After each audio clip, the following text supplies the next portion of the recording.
What advice would you give to entry-level position people who want to improve sustainability in their workplace? My advice to entry-level workers could simply be just asking the customer the correct questions. So for example, if you are packaging their food order or their clothing order, ask, do you need a bag? Instead of, here's a bag. And then also adding, if you want a bag, it's extra costs if your workplace does so, which should be the case since there is a single-use plastic ban in WA.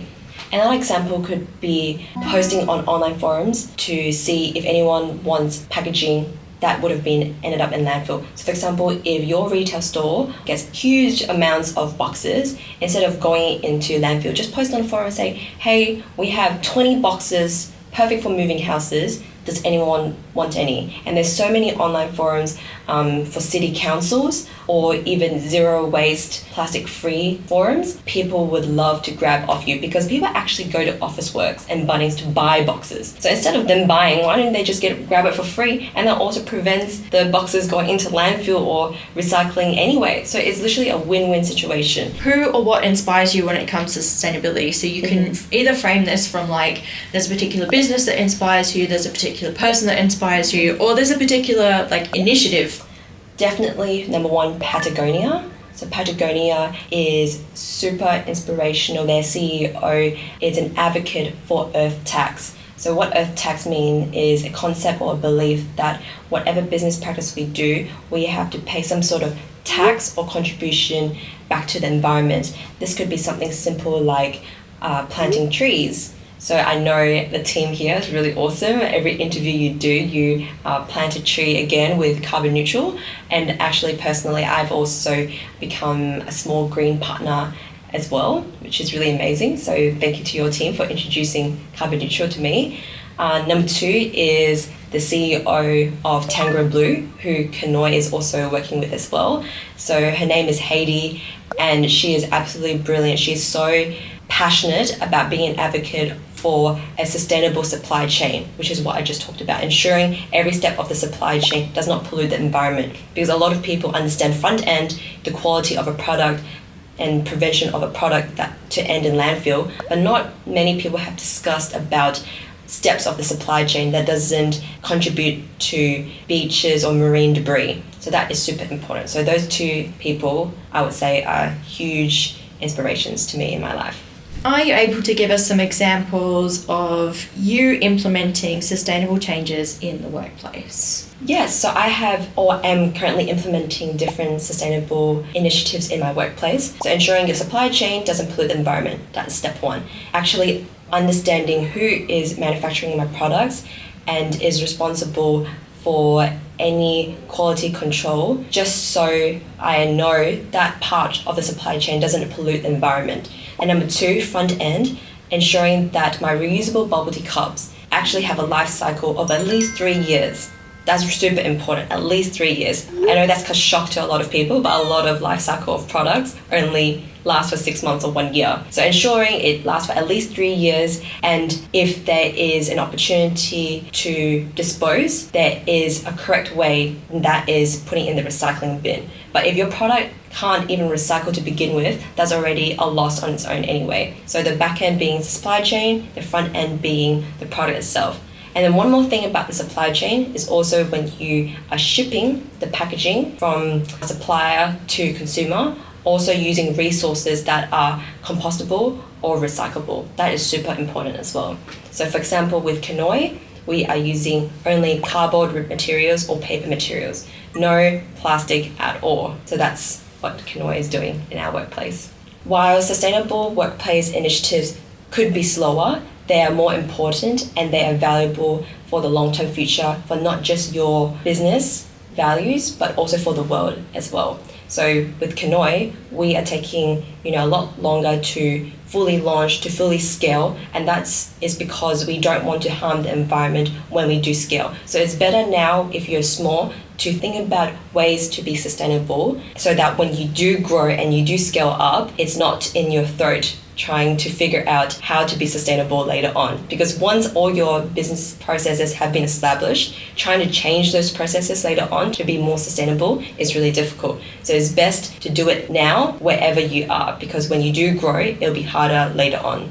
Do you mind if I ask a question regarding a module I'm working on? Yeah, sure. Cool. How do you inspire your team or the people you work with to see it from your point of view, remain on track, but mainly sort of inspire them to be efficient and happy and collaborative as possible? Okay. Number one, you have to be a role model yourself. So, for example, for me, I only dress up in secondhand clothes. Like, for example, this top is from my auntie.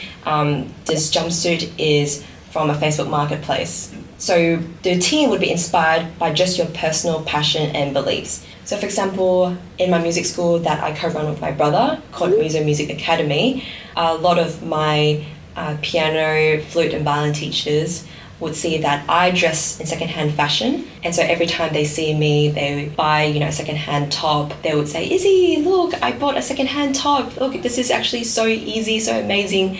Another thing that I do is, because we are all a bit of a bubble tea addict, I actually brought a lot of my bubble tea cups into the workplace and have a basket full of them. And then after work or before work, we'll just scoot over and get a bubble tea in our reusable cup. Number two, when you have a team meeting, advocate for sustainable initiatives around the workplace. This could be super simple, like for example, coffee meetings. Instead of doing a takeaway coffee run, tell everyone, hey, bring your reusable coffee cup and we'll all go for a coffee run together.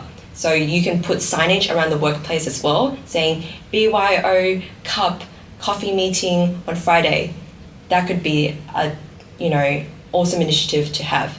Number three, ensuring your bins are also accessible. For example, your recycling bin, your compost bin, and then finally a small red landfill bin. So that could be really simple as well. And I'm going to hopefully put more bins out, because I notice a lot of our parents and students come with a plastic bottle. So what I'm going to do is actually I'm going to have a bin of a plastic bottle and another bin for the plastic bottle lids. So then we can actually collect it and then bring it over to Containers for Change. And if you actually contact different charity groups, a lot of them actually want to collect plastic bottles these days. Number four, like I said before, signage. So signage is super important, because while it's easy for everyone to discuss about sustainable initiatives, it's even better if there is guidelines around the walls. This could be, Plastic-Free July coming up. What are some ways you can challenge your staff members to become more plastic-free? Something like that. So it's actually so easy. You just have to basically call out what you want, and there's going to be someone who would always need your waste. So yeah, super easy. Hello.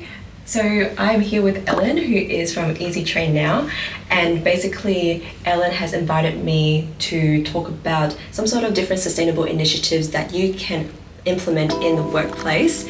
And she's putting the resources that we have discussed into their modules to educate employees or entry job level workers. So do you want to explain a little bit about what's going to actually happen with these sustainable initiatives? Absolutely, yeah. So at Easy Train Now, we obviously put together our online e-learning modules. One of the things that we're really passionate about, obviously, is sustainability. So WA is about to have some of the strictest plastic laws in all of Australia, and we really want to make sure that retailers and the food industry, small businesses, but even people in corporate have a good understanding of this when this comes in. So we're building units and modules that are based on actual units, so sustainability units that are part of training.gov, but also putting into it the sort of like little WA touch. So we love to talk to people who are on the ground here in WA and have experience in sustainability inside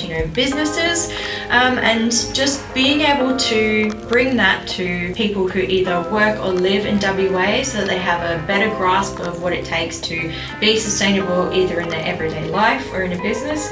It's really important to us. So it's why we've started putting all these together. So it will be modules that people can purchase in order to be a part of that and to be accredited. So at the end, once they've done the online modules, there are assessments that they'll be able to do so they can have that accreditation. It's something you'd be able to put on your resume, and something to be able to go, I've completed this unit, I'm qualified in this and you can take that into any kind of business. So yeah, we'll be marketing those really soon. So once we have those out and ready, we'll be sure to be pushing those forward. Thank you so much. And we got Ellen and we have Simon behind the camera. Well, thank you so much for today and thank you for inviting me. It's been an awesome time. Good. So you can see sustainable initiatives are really important.